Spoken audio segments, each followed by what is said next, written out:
Hi everyone, so in this video I will talk about how I passed my PMP exam in 2 weeks prep time and my journey, my pitfall. I went through the materials that I use and the tips I have for anyone who's preparing for it. And let's go. First thing first, I did not read the PMBOK. I did not purchase any simulator programs. The very simple things I did was join a boot camp, get a basic understanding, read a book, PMP for Dummies, get a very high level understanding, and then did some practice questions I was able to find online for free, about 300 of them, just to test myself. And then I did that within, I would say 2 weeks, 2 weeks of time, 8 hours a day. That's about 100, maybe 100 hours, within 100 hours. So that's the short story. Now, here's the long stories of my journeys, all the lessons I learned, and then the links for the videos and sources that I talked about will be linked down below. Number one, I took a boot camp back in August.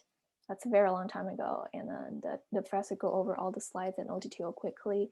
I get a basic understanding. At that point, I went online and then looked for some mock test, and I did it. I was only about to get 20% of the question right, and some of it were just luck. I was just guessing. That's when I know that something's not right. I was not studying the right thing, or I don't have adequate knowledge.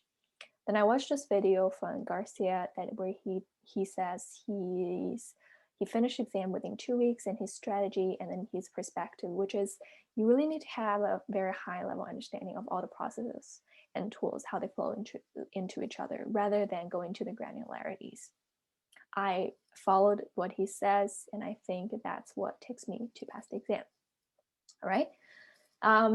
After that, after I finished the boot camp, guys, if you remember, I was in grad school. I was very overwhelmed with school, so I took a very long break till mid-December. That at the time I only had 2 weeks left, and I still decided to read the book first, PMP for Dummies. I really like how the book is structured because, guys, if you remember, here's our 49 process. So in the boot camp, or a lot of the book, they go horizontal, right? They talk about each knowledge areas. But in the PMP for Dummies, the author used a solid example, building a healthcare facilities, and then talk about from the start all the way to the end how the project are being done and how the tools are being applied throughout the project. And then she's using a logical flow instead of a chunky flow. And that really helped. I think after reading that book, I get a very solid understanding of the purpose, not just the name, but the purpose of each process and what the tools are actually doing. That's very important. There are about 20 something chapters in the book. I personally read 3 to 4 chapters a day. So that take about more than a week, I think, to finish the whole thing. But it was very worth it. Right after I read the book, I went on to do some test exam, and then at that point I was able to score 80 to 90% right using the knowledge I have. And very importantly, guys, you need to understand what's not on the exam. I spent a lot of time memorizing those acronyms and who invented what. At least myself did not see them in the exam. Most of the time you're given a situation, and then the top situations you will see are like behind schedule, behind budget, you request, a change request, you have a quality issue or conflict you have to resolve, and then you ask for your best course action or next course action to take. So but you're not able to answer those questions if you just hardcore memorize how the process is, but you have to really understand how they flow into each other. High level, guys.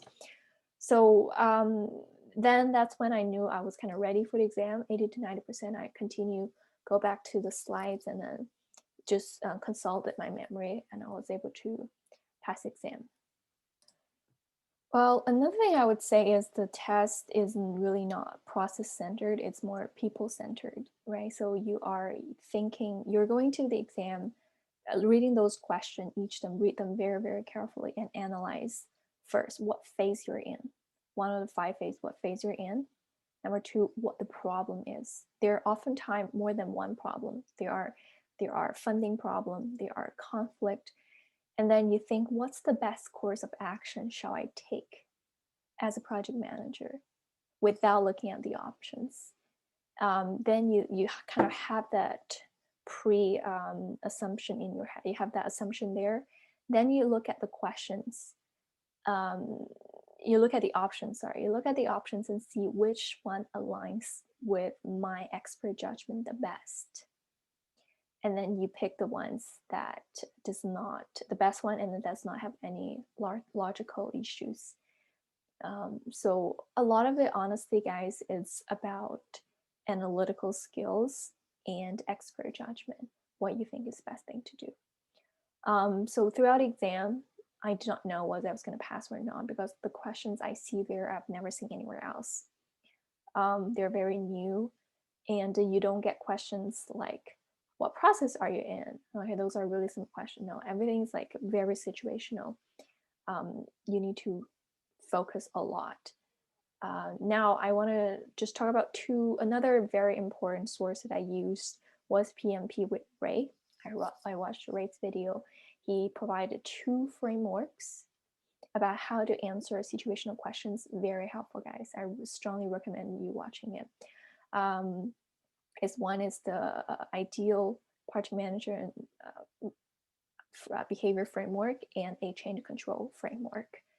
It's going to help you a lot when you analyze those questions and then pick out the best answers. So that's everything I did, So I had a basic understanding, read a book carefully, and watch the videos, learning about the framework, and did maybe 300 practice questions. I was able to pass it on 29th of December, just 2 days before the new format is going to come. Now I want to talk a little bit about the new format. I watched the videos and then read online. I think everything I've shared so far will be relevant. If anything, it will be more relevant as the question will be more people oriented. So you're really analyzing each situation in an agile setting with a very agile mindset. So really think about those tools, learning about those tools, and ask yourself question like, in what situation would I use a quality audit? In what situation would I require to look at a stakeholder register? So use that way to test your knowledge, and then to see if you're ready, understands all the content, rather than going through PMBOK and memorize the ITTO of each process group. Not going to help you, right? No, it's going to help you to a certain extent, but still you need to have a high level understanding. Right? So I hope you guys find this helpful, and let me know for your comments. And then if you need anything, I can make more videos about how I answer questions, and then my strategies to share. Good luck and Happy New Year.